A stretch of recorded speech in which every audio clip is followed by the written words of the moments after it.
क्या एक साल तक रहेगी मिडल ईस्ट वॉर की टेंशन? अगर आपको भी लग रहा है कि जब से ये मिडल ईस्ट वॉर चालू हुआ है सिर्फ तेल और एलपीजी के ही दाम बढ़े, तो आप गलत सोच रहे हैं। सोचने वाली बात तो ये है कि युद्ध कब और कैसे थमेगा और फिर भारत को कितना वक्त लगेगा इससे उभरने में।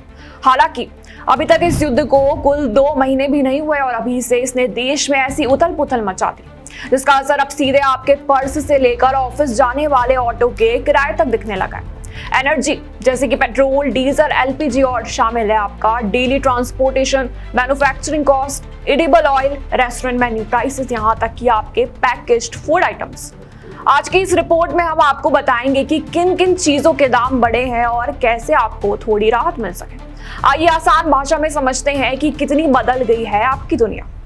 ट्रैवलिंग और आपके कदम।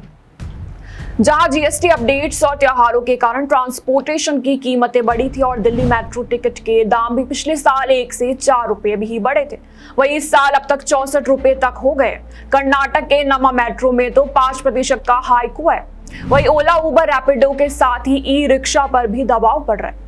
अब बाहर का खाना एक लग्जरी है। अब बात आती है उस जगह की जहां हर कोई अक्सर जाना आना पसंद तो करता ही है, लेकिन अब मजबूरी में चक्कर काट रहा है। बात करें हम रेस्टोरेंट और ढाबों की। अजीब बात तो यह है कि आम भारतीय हर तरफ से घिरा हुआ है। जी हाँ, अगर आप घर पर खाना बनाए तो परेशानी और बाहर खाए तो रेस्टोरेंट के बढ़ते दाम। जहां 2025 में 2 लोग 350 से लेकर 700 के बीच भरपेट खाना खा पाते थे, वही अब एक इंसान की थाली 400 रुपए तक की पहुंच चुकी है। फूड आइटम्स और आप, जहां पिछले साल पैकेट फूड आइटम्स में 2.7% की गिरावट आई थी, वही इसी साल इसका बिल्कुल उल्टा हुआ है, क्योंकि फरवरी में युद्ध के दौरान ही इन्फ्लेशन यानी कि महंगाई ऐसे फूड आइटम्स पर 3.47% तक बढ़ चुकी है। सब्जी और इलेक्ट्रॉनिक्स के दाम। पिछले साल मार्च 2025 में भी जहां सब्जियों के दामों में 35% तक की गिरावट आई थी, वही इस साल बड़ी ही तेजी से इनके दामों में उछाल आया, यानी कि 6 से 7% तक। वह इलेक्ट्रॉनिक्स आइटम्स के दाम भी तेजी से बढ़े, जहां इनमें से 20 से 30% की वृद्धि हुई है। गैस सिलेंडर का करंट। हम बात करें सभी प्रकार के तेलों की। सबसे पहले बात करते हैं घर के एलपीजी की, जिसमें 2025 में 14 किलो के सिलेंडर की कीमत करीब 855 से लेकर 880 तक थी। वही युद्ध शुरू होने के बाद इस एक सिलेंडर की कीमत करीब 950 पहुंच गई, मतलब कि 100 रुपये ज्यादा बढ़ गई। ऐसा ही कुछ हाल है कमर्शियल सिलेंडर्स का भी, जो पिछले साल हुआ करता था करीब 1600 का, अब वो 2000 के पार पहुंच चुका है, यानी कि 195 रुपए का चढ़ाव।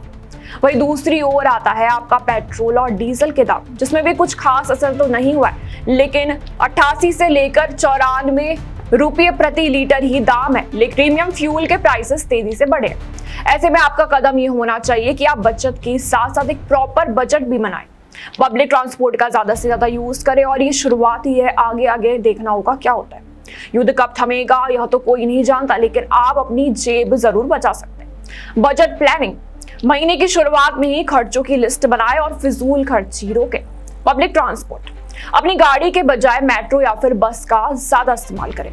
हम भारतीय मुश्किल समय में जुगाड़ के लिए तो जाने ही जाते हैं, चाहे थोक में सामान खरीदना हो या फिर बिजली बचाना। छोटे कदम बड़ी राहत देते हैं। वही युद्ध सरहद पर हो रहा है, लेकिन उसकी तपिश आपके पर्स तक पहुंच चुकी है। तो हम यही कहेंगे कि सतर्क भी रहे और समझदारी से खर्च करें। आप देख रहे हैं अपडेट इंडिया में आपके साथ रुचिका रावत।